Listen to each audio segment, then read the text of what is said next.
Olá, seja bem-vinda, seja bem-vindo ao estudo de hoje. Hoje nós vamos dar continuidade às propriedades do perispírito. Expansibilidade. O perispírito, embora seja indivisível, não é rígido, ele é expansível. Isso significa que ele pode se dilatar, se ampliar, aumentando o seu campo de percepção. Isso amplia também a nossa capacidade de perceber, sentir, captar, e é por isso que, em estados especiais, ocorre a chamada exteriorização da sensibilidade. A pessoa começa a perceber além do corpo físico. Essa propriedade está diretamente ligada à emancipação da alma, ou seja, o perispírito se expande, a alma se desprende parcialmente e a percepção se torna mais aguda. E se esse processo se aprofunda, pode chegar ao desdobramento. Essa é a consequência: expansão, desprendimento, percepção ampliada, desdobramento. E essa mesma expansibilidade que permite o contato perispírito a perispírito, base de muitos fenômenos mediúnicos, inclusive a mediunização.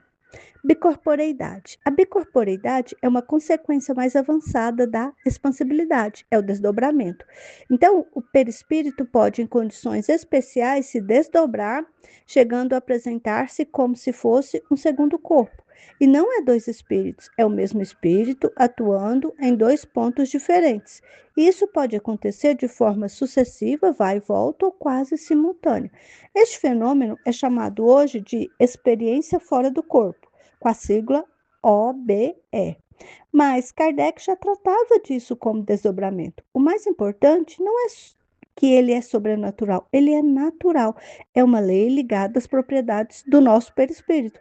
Outras correntes chamam de projeção astral, viagem astral, mas na doutrina espírita entendemos como desdobramento, um fenômeno natural da emancipação da alma sem necessidade de técnicas forçadas. A unicidade. Cada espírito tem um único perispírito. Não existe cópia, não existe divisão real, mesmo na bicorporeidade. O que há é expansão e não multiplicação. Assim como não existem duas almas iguais, também não existem dois perispíritos iguais. Ele é o reflexo direto da alma. Então, a individualidade ela é preservada sempre, mesmo na evolução. A perenidade. O perispírito não morre com o corpo físico, ele é um envoltório nosso, né, de nós espíritos imortais. Por isso, ele é indestrutível como nós, né, no sentido de que não se desfaz.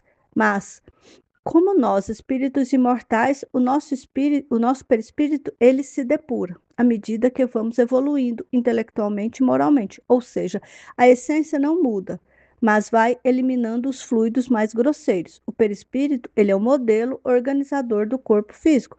É ele quem mantém a forma. Por isso, o corpo se renova, células nascem, morrem, mas a forma permanece sempre. Mutabilidade. O perispírito muda, mas não como alguns pensam. Ele não muda a substância, ele muda a forma, a estrutura, conforme o pensamento. Ou seja, pensou, plasmou. Mas essas mudanças, elas são, na maioria das vezes, transitórias. O que sustenta a forma é a mente. E ao longo da evolução, essa mutabilidade vai refinando o perispírito, desde formas mais primitivas até estruturas mais sutis. Capacidade refletora. O perispírito reflete o que você é, não o que você fala, nem o que você mostra, mas o que está no seu íntimo, aquilo que você é.